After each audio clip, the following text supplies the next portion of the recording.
Hello बच्चों, कैसे हैं आप।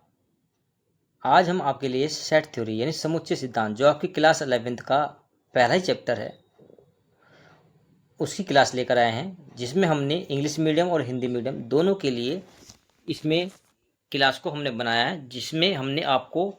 इसमें हम आपको बहुत ही सरल और आसान तरीके से एक आज सेट थ्योरी यानी समुच्चय सिद्धांत को समझाएंगे, जो आज के बाद आपको इतना आसान लगेगा कि आप अपने एग्जाम में आते ही इसको एकदम से कर देंगे।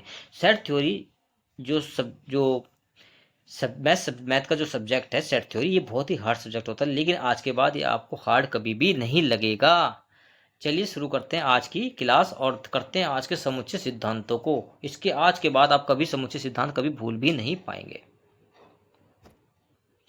सेट थ्योरी, अभी हम सिर्फ सेट थ्योरी के बारे में जानेंगे कि सेट थ्योरी होती क्या है, कितने प्रकार की होती है और ये सेट बनते कैसे हैं। इसके बाद हम नेक्स्ट वीडियो में आपको आपकी क्लास के क्वेश्चन भी कराएंगे, आपकी बुक के क्वेश्चन भी कराएंगे, जो हमारी नेक्स्ट वीडियो में आएंगे।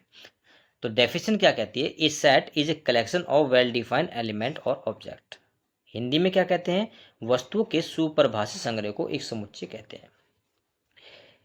वेल डिफाइन क्या होता है, इसमें कह रहा है कि एक शब्द आया इसमें वेल डिफाइन का अर्थ क्या होता है, एब्सोल्युटली क्लियर एंड सर्टेन, यानी सुनिश्चित, ऐसी ऐसी वस्तु जिसके बारे में हमें बिल्कुल सुनिश्चितता हो, कोई संदेह ना हो, यानी उसके बारे में स्पष्टता हो, वो क्या कहलाएगा, वेल डिफाइन कहलाएगा। जैसे मैं कह दूं हमारे देश में गंगा जमुना यमुना सरस्वती बहती है, तो हमारे देश में गंगा जमुना यमुना सरस्वती बहती है, इसमें कोई संदेह नहीं है, इसमें कोई संदेह नहीं है। There is a no doubt, there is a no doubt.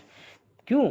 क्योंकि हमारे देश में गंगा जमुना सरस्वती बहती है, तो एक स्पष्टता है। अभी आप एग्जाम्पल में आपको दिखा रहा हूँ, पढ़ा रहा हूँ, और एग्जाम्पल से ही आपको अच्छी तरह से आज सेट थ्योरी बिल्कुल अच्छे से समझ आएगी कि आखिर वेल डिफाइंड कलेक्शन क्या है। अभी हम वेल डिफाइंड देखेंगे होता क्या है। एग्जाम्पल जैसे एक collection of vowels in English alphabet. English alphabet में कितने अक्षर होते हैं, 26 अक्षर होते हैं, ए से लेकर जेड तक। उसमें कितने वोवेल्स होते हैं, 5 होते हैं। कौन कौन से, ए ई आई ओ यू। इसके अलावा तो कोई वोवेल्स नहीं होता, सिर्फ vowels A E I O you होते हैं। यदि मैं अपने दो स्टूडेंट्स राम और श्याम से पूछता हूँ, पहले से राम से पूछता हूँ कि राम अभी मुझे ये बताओ कि इंग्लिश अल्फ़ाबेट में कितने वोवेल्स होते हैं, how many vowels in English alphabet. तो राम क्या कहेगा, सर 5 होते हैं। कौन कौन से, ए ई आई ओ यू, यानी 5।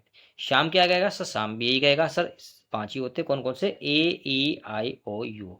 यानी इसके बारे में हमें स्पष्टता है, इसके बारे में हमें क्लियरिटी है, इसके बारे में हमें सर्टेनिटी है कि ए ई आई ओ यू के अलावा इंग्लिश अल्फ़ाबेट में और कोई वोवेल्स नहीं होते हैं।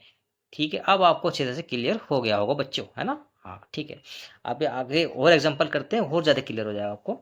The collection of natural number. Natural number क्या होते हैं, 1 2 3 4 5 डैश एन, यानी एन क्या है, एन कोई नेचुरल नंबर हो सकता है। तो ये भी एक वेल डिफाइन है, क्योंकि नेचुरल नंबर हमारे 1 2 3 4 5 होते हैं, इसके अलावा तो कोई नेचुरल नंबर होता नहीं है, तो ये भी हमारा क्या है, एक वेल डिफाइन है। अभी हम वेल डिफाइन समझ रहे हैं कि वेल डिफाइन आखिर है क्या। सेट थ्योरी वेल डिफाइन पर ही डिपेंड है, और हमें पहले समझना होगा कि वेल डिफाइन है क्या। एक एग्जांपल और दे रखा है, जिसमें क्या रखा है, एक collection of all month of year beginning with the letter जे।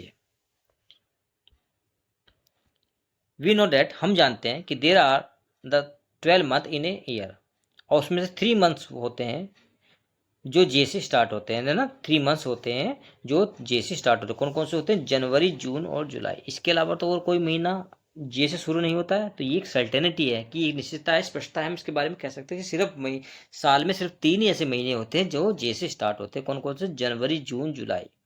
इसमें हम एक क्राइटेरिया है उसे डिटरमाइन करने का।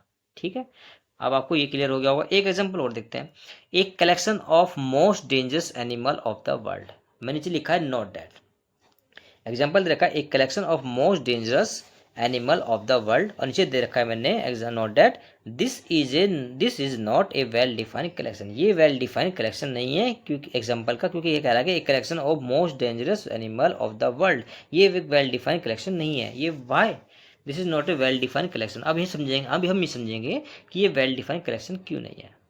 नो देखो, आई एक्सप्लेन यू। देखो, there is a no certainty to determine the most dangerous animal of the world.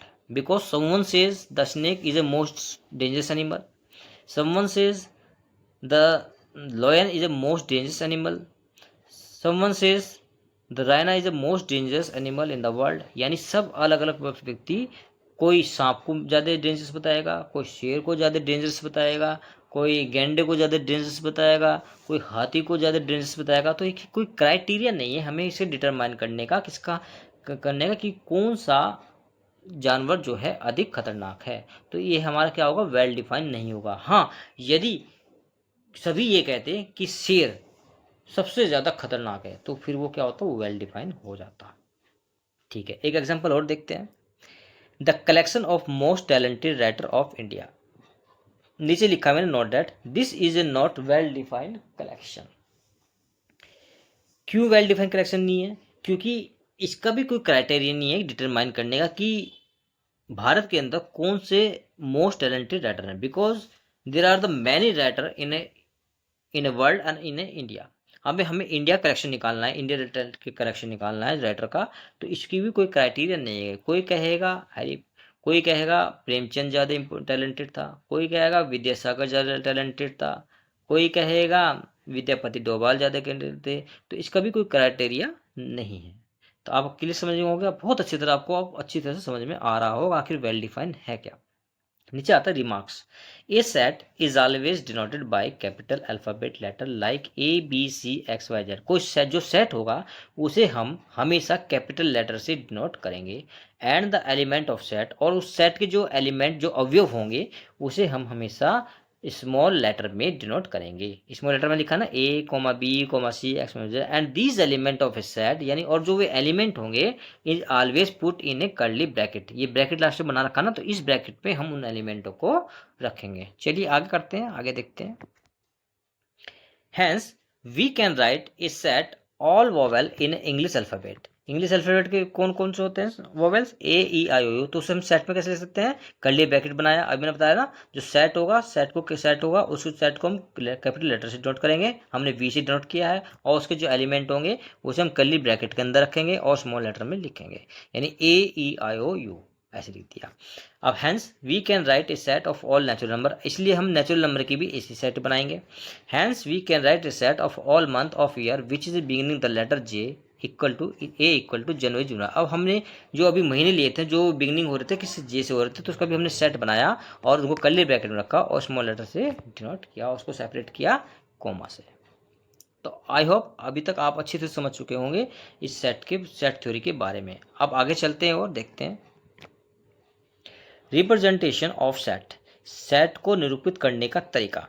Any set can be represent in the following two form. कोई भी सेट है उसे हम दो तरीके से रिप्रेजेंट यानी प्रदर्शित कर सकते हैं। पहला आता है रोस्टर फॉर्म या फिर ट्यूबुलर फॉर्म, यानी रोस्टर क्या बोलते हैं हिंदी में, सारणीबद्ध। दूसरा आता है सेट बिल्डर फॉर्म यानी समुच्चय निरूपण विधि।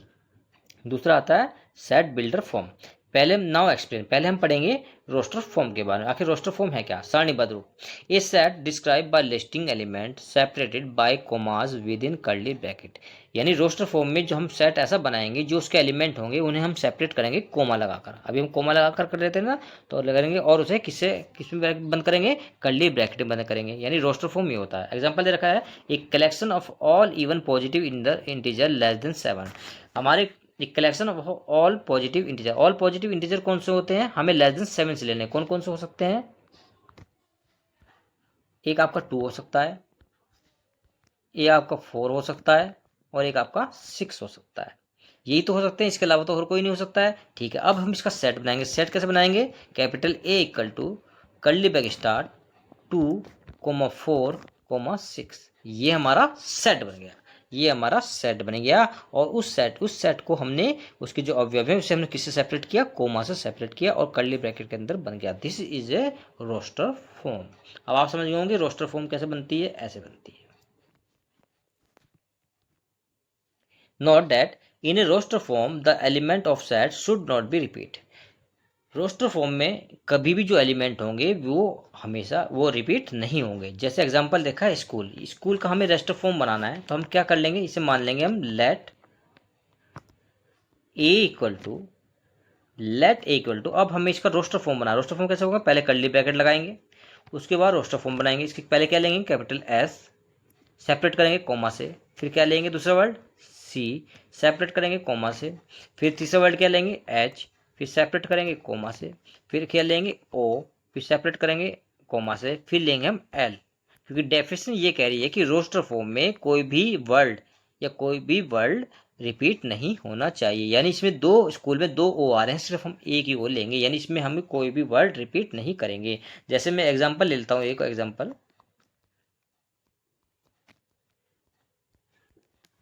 बेटर का, बेटर का हम कैसे बनाएंगे, यानी लेट या कोई सेट मान लो बी मान लो, अब इसका हमें रोस्टर फॉर्म बनाना है। रोस्टर फॉर्म कैसे बनाएंगे इसका, आप आसानी से रोस्टर फॉर्म बना सकते हैं। कैसे, पहले बी लेंगे, सेपरेट करेंगे कोमा से, फिर ई लेंगे, फिर सेपरेट करेंगे कोमा से, फिर डबल टी आ रहा है, डबल टी में से एक टी लेंगे, सिंगल टी लेंगे, सेपरेट करेंगे कोमा से, ई, फिर ई आ रहा है, लेकिन हम ई पहले ले चुके हैं तो इसे ई हम दोबारा रिपीट नहीं करेंगे। फिर क्या बनेगा, फिर बचा हमारे पे आर, आर बना, इसके अलावा तो कोई वर्ड नहीं है इसमें, ठीक है। फिर इसको बंद कर देंगे हम कर्ली ब्रैकेट से। तो this is a roster form, यानी रोस्टर फॉर्म में कोई भी वर्ड रिपीट नहीं होना चाहिए।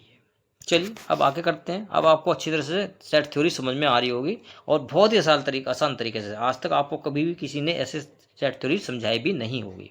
हम आप इसमें सेट थ्योरी के मास्टर बन जाएंगे। दूसरी विधि है सेट बिल्डर फॉर्म, यानी इसे रूल फॉर्म मेथड, यानी समुच्चय निर्माण रूप। अब समुच्चय निर्माण रूप क्या है, अभी देखते हैं। इसे बहुत ही आसान है, ये भी इतना हार्ड नहीं है, बहुत आसान है, बहुत आसान तरीके से आप समझ जाएंगे इसे। एग्जाम्पल दे रखा है, गिवन ए सेट, एक सेट दे रखा है ए 2 4 6 8 10, यानी एलिमेंट दे रखा है, इसका एलिमेंट का represent in the set builder form.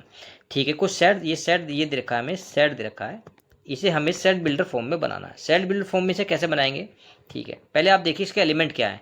Element दे रखे हैं 2 4 6 8 10। अब जो एलिमेंट देखें आपको इसमें कुछ दिख रहा है, ये 2 के मल्टीपल है, यानी 2 के मल्टीपल है, यानी 2 multiply 1, 2 multiply 2, 2 multiply 3, 2 multiply 4, 2 multiply 5। इसे मैं ऐसे भी तो लिख सकता हूँ ना, इसे ऐसे भी लिख सकता हूँ, कैसे, 2n, where n is equal to 1 2 3 4 और 5। यदि n के स्थान पर मैं 1 रखता हूं तो क्या आ जाएगा, 2 आ जाएगा। यदि n के प्लेस में हम 2 रखता हूं तो 2 2 जा 4 आ जाएगा। यदि n के प्लेस पर हम 3 रखता हूं तो 3 दूनी 6 आ जाएगा। यदि n के प्लेस पर हम 4 रखता हूं तो 4 2 जा 8, यानी 8 ये भी आ जाएगा। अब आप समझ गए होंगे मैंने इसे क्यों लिखा है। अब 5 2 जा 10 ये भी आ जाएगा। तो इससे हम कैसे लिख सकते हैं, अब इस जो सेट के एलिमेंट रखी इसे हम मान लेते हैं लेट x इक्वल टू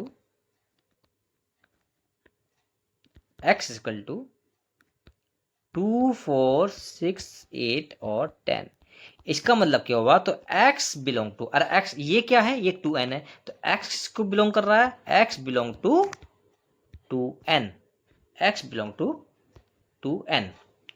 तो इसे हम रोस्टर फॉर्म में कैसे लिखेंगे, that is employ curly bracket start x such that x belong to 2n where n belong to capital n, यानी जहां पर x क्या है 2n है, क्योंकि हमने 2n निकाल चुके हैं। 2n क्या है, हमने 2n इसे बना दिया है, और n क्या है, एक नेचुरल नंबर है, तो इसलिए इसे हम रोस्टर फॉर्म में ऐसे लिख सकते हैं। अब आपको समझ में आ गया होगा अच्छी तरह से। एक एग्जाम्पल और देखा है इसमें, represent in a set builder form given below the set of all real number greater than -1 and less than 1। चलिए एग्जाम्पल 1 करते हैं। एग्जाम्पल 1 रियल नंबर को हम किससे डिनोट करते हैं, रियल नंबर को हम r से डिनोट करते हैं, और ये कह रहा है कि represent in a set builder form the given below the set of all real number greater than -1। अब हमें सेट बिल्डर फॉर्म बना, इसका सेट बिल्डर क्या होगा, कर्ली ब्रैकेट स्टार्ट, x किसे बिलोंग कर रहा है, रियल नंबर को, यानी बिलोंग टू r। इसका ये जो बिलोंग चिन्ह है इसे बोलते हैं बिलोंग।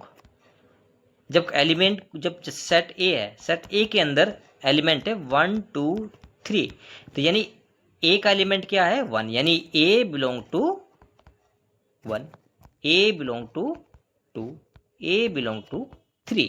इसका मतलब है कि ए सेट ए 1 2 3 क्या है, ए के एलिमेंट है। ऐसी अब कोमा, अब इसमें क्या ये कह रहा है कि the set of all real number greater than -1, यानी -1 किससे, एक्स से, यानी एक्स बड़ा है किससे, -1 से, लेकिन लेस देन 1, लेकिन किससे छोटा है, एक्स से छोटा है। तो ये हमारी सेट बिल्डर फॉर्म बन गए। नेक्स्ट एग्जाम्पल देखिए, ये कह रहा है given set A E I you represent in the set. अब इसे डायरेक्ट बनाएंगे हम, अब इसे हम डायरेक्ट बनाएंगे, इसे डायरेक्ट बनाएंगे। ए ई आई यू क्या है हमारा, वोवेल नंबर है, तो इसमें एक्स मान लेता हूँ, तो एक्स बिलोंग टू क्या बन जाएगा, वी बन जाएगा। तो इसे हम सेट बिल्डर फॉर्म में कैसे लिखेंगे, X such that X belong to V, where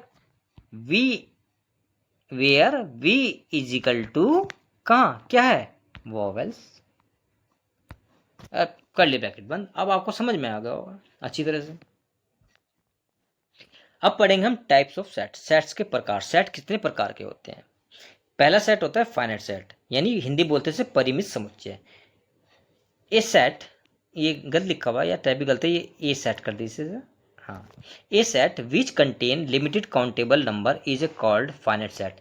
ऐसा सेट जो जिसके एलिमेंट लिमिटेड है और काउंटेबल है वो क्या कहलाएगा, फाइनाइट सेट कहलाएगा। जैसे एग्जांपल देखिए, ए इक्वल टू एलिमेंट देखिए उसको 1 2 3 4 5, ये लिमिटेड काउंटेड नंबर है क्योंकि इसमें लिमिटेड काउंट है, इसमें अनलिमिटेड नहीं है, काउंट कहाँ तक जा रखे हैं 5 तक, तो लिमिटेड काउंटेबल नंबर है और क्या समुच्चय है, परिमित समुच्चय है, फाइनाइट सेट है, यानी इनफिनिट नहीं है, फाइनाइट है।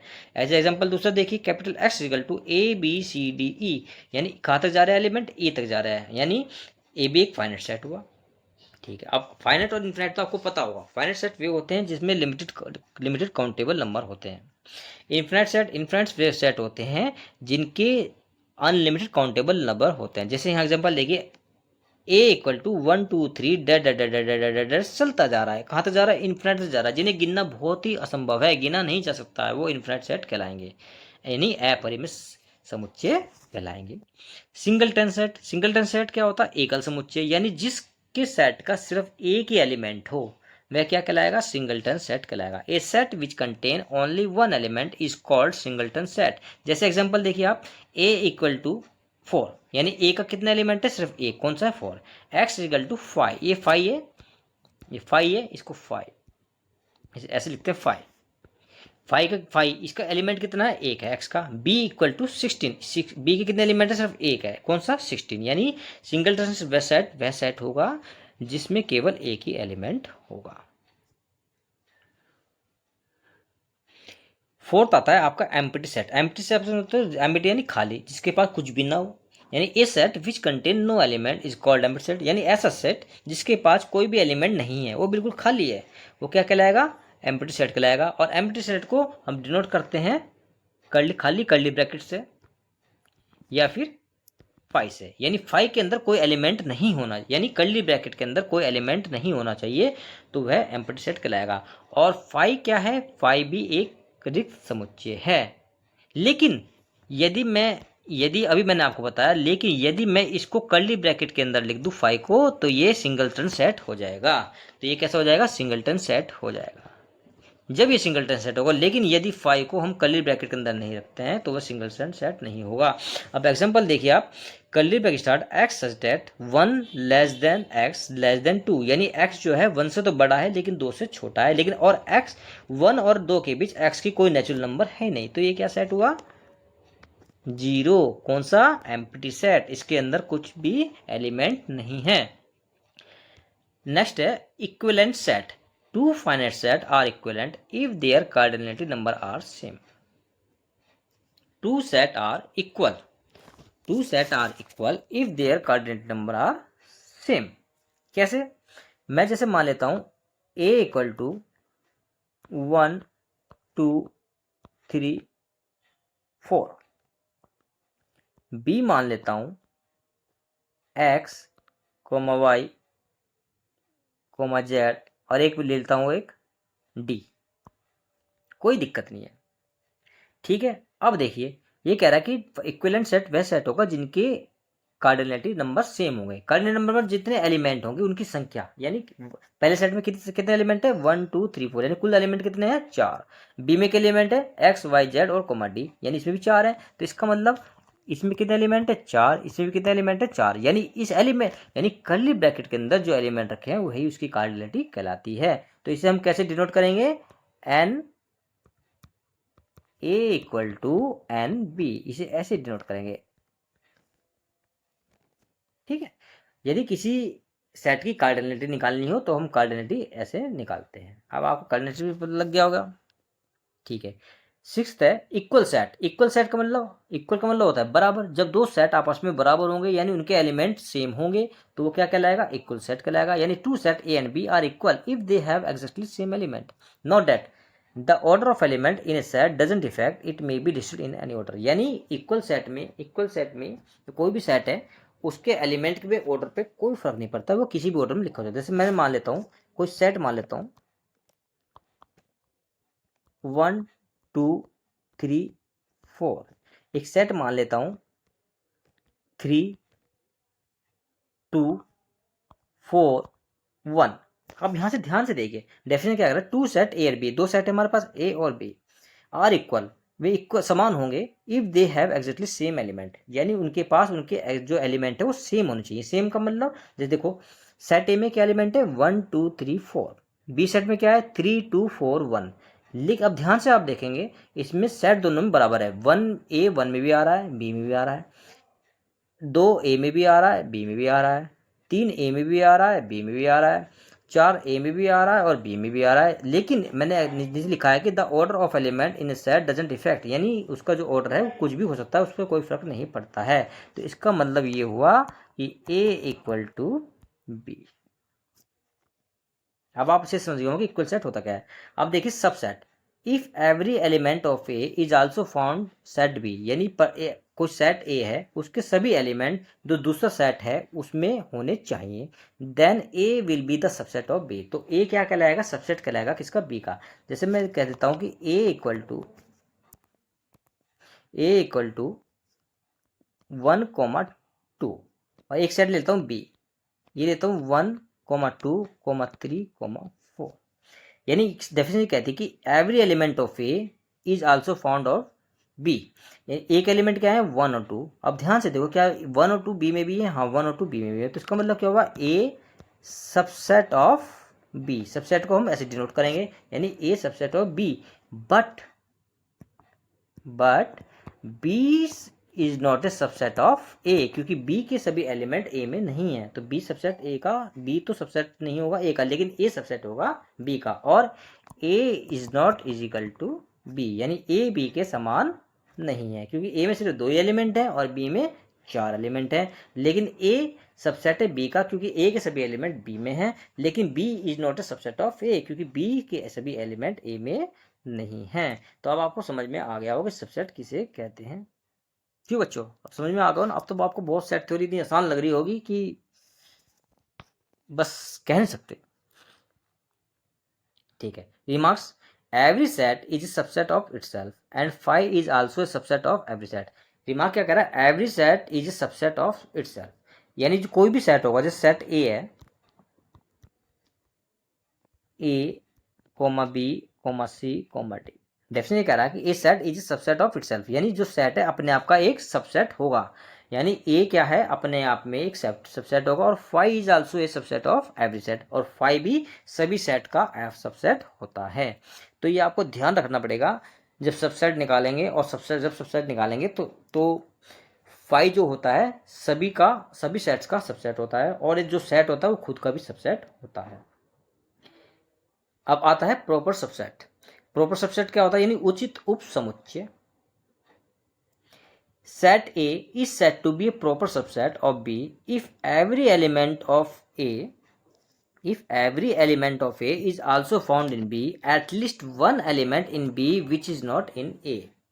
इसका मतलब समझते हो आप क्या होगा, क्या कह रहा है ये कह रहा है कि एक ऐसा सेट जिसके सभी एलिमेंट बी में तो हों, लेकिन जो दूसरा सेट बी है उसमें कम से कम एक एलिमेंट ऐसा होना चाहिए जो ए में ना हो। जैसे एग्जांपल अभी ले लो, ऊपर वाले देख लेते हैं। ए है 1,2, बी है 1,2,3। अब ध्यान से देखो, डेफिनेशन कहती है प्रॉपर सेट की, A set is set to be proper set of B if every element of A is also found of B. A के सभी एलिमेंट बी में है, क्योंकि 1 2 एक एलिमेंट है और बी में 1 2 भी है। लेकिन at least one element of B which is not in A, यानी बी में एक ऐसा एलिमेंट होना चाहिए जो ए में नहीं है, तो वह क्या कहलाएगा, उसका प्रॉपर सबसेट कहलाएगा। तो प्रॉपर सबसेट कहलाएगा कैसे, A subset proper subset of B, A proper subset of B. कैसे लिखेंगे इसे, A proper subset of B. अब आपको अच्छे से समझ में आओगे, A proper subset of B, but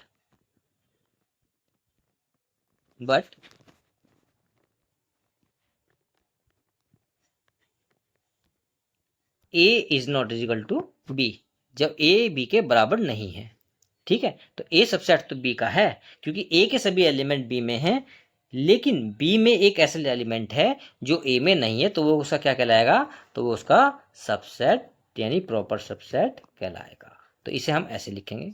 ठीक है, अब आता है पावर सेट। पावर सेट क्या होता है, a set of a subset is called power set, it is denoted by P a set of subset, एक ऐसा सेट जो सबसेट का भी सेट हो, एक ऐसा सेट जो सबसेट का भी सेट हो। सबसेट क्या है, ए सेट बी, अभी बना ऊपर बनाया ना सबसेट, ऊपर बनाया था कि ए के एलिमेंट्स बी में होने चाहिए, तो ए सबसेट होगा बी का, तो उस सेट के भी सेट बनेंगे जो वो सबसेट कहलाएगा। कैसे, कुछ सेट मान लेते हैं ए, कुछ सेट मान लेते हैं ए 1,2। अब हमें इसके सबसेट बनाने, अभी मैंने आपको बताया जो सेट होगा खुद का एक सबसेट होगा, यानी सबसेट होगा 1 और 2 होगा, और 5 क्या होता है, 5 भी सबका सबसेट होता है, 5 सबका सबसेट होता है। तो सबसेट बनाने के लिए कैसे बनाएंगे, एक तो 5 हो जाएगा इसका, एक खुद ये सेट हो जाएगा 1,2, अब एक खुद का 1 हो जाएगा, एक खुद का 2 हो जाएगा। इसके अलावा तो और कुछ सेट नहीं बन सकते, इसके अलावा तो और कुछ सेट नहीं बन सकते। तो 5 1 1 2 1 2 और ये, तो इसका सबसेट कैसे बनाएंगे, यानी पावर सेट। अब इसके पावर सेट बनेंगे, पावर सेट इक्वल टू, इसको भी अब सेट के अंदर बंद कर देंगे, यानी सेट बन कर्ली ब्रैकेट बंद कर दिया, एक 5 आ गया, एक 1 आ गया, एक 2 कर्ली ब्रैकेट स्टार्ट, और एक 1 और एक 2 कर्ली ब्रैकेट बंद, और पूरा कर्ली ब्रैकेट बंद। यानी अब आप समझ गए होंगे कि एक ऐसा सेट, पावर सेट क्या होगा, एक ऐसा सेट जो सबसेट का भी सेट है, वो क्या कहलाएगा, पावर सेट कहलाएगा। अब पावर सेट निकालना भी आपको आसान से बहुत तरीके से आ गया होगा। जब हम क्वेश्चन करेंगे, क्वेश्चन लगाएंगे नेक्स्ट वीडियो में, तो आपको बहुत अच्छी तरह से क्लियर हो जाएगा कि सभी सेट की फाइनाइट सेट क्या है, वो कैसे होते हैं, इनफाइनाइट सेट क्या है, वो कैसे निकलते हैं, पावर सेट कैसे निकलते हैं, सबसेट कैसे निकलते हैं, प्रॉपर सबसेट कैसे निकलते हैं, इक्विवेलेंट सबसेट कैसे निकलते हैं, इक्वल सबसेट कैसे निकलते हैं, वो सब अगले वीडियो में आपको क्वेश्चन जब कराए जाएंगे तो उसमें आपको अच्छी तरह से समझ में आ जाएगा। नेक्स्ट, यूनिवर्सल सेट, हिंदी बोलते समष्टि समुच्चय। A set is a universal set has element of all the related element, it is denoted by U. हम यूनिवर्सल सेट को डिनोट करेंगे यू से, और वो जो और यूनिवर्सल सेट वो होगा जिसके सारे सेट्स के जो एलिमेंट है वो यू में होने चाहिए। जैसे कोई सेट मान लो, कुछ सेट मान लिया मैंने ए, इसमें मैंने मान लिया 1 2, एक सेट मान लिया मैंने, एक सेट ले लिया मैंने बी, इसमें ले लिया मैंने 2 3, एक सेट ले लिया मैंने सी, इसके एलिमेंट ले लिए मैंने 3,4 5। तो अब इसका यूनिवर्सल सेट कैसे बनेगा, अब इसका यूनिवर्सल सेट कैसे बनेगा, तो यूनिवर्सल सेट को हम किससे डिनोट करते हैं, यू से।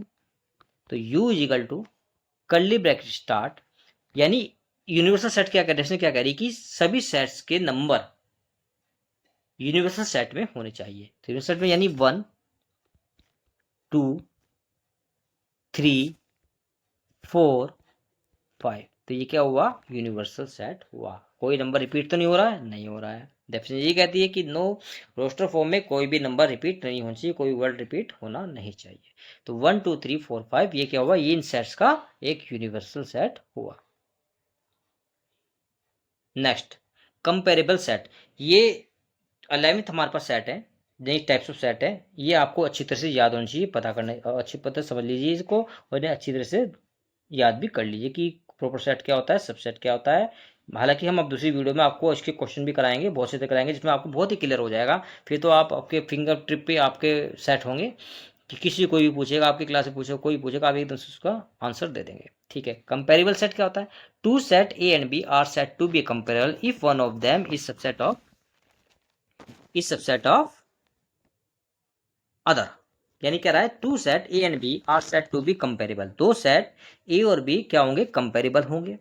If one of them is subset of, यानी उनमें से एक उसका क्या हो? सबसेट हो। यानी उनमें से क्या हो? एक सबसेट हो। कुछ सेट मान लिया, जैसे मैंने ए सेट मान लिया, जैसे मैंने मान लिया 1,2,3,4। एक सेट ले लिया मैंने 2,3। अब डेफिनेशन कह रही है कि टू सेट ए और B are set to be comparable if one of them is subset of B, यानी उनमें से एक इसका सबसेट होना चाहिए। यानी बी सबसेट है किसका? ए का। यहां मैंने एकदम बता दिया क्यों। सबसेट की डेफिनेशन ये कहती है कि इफ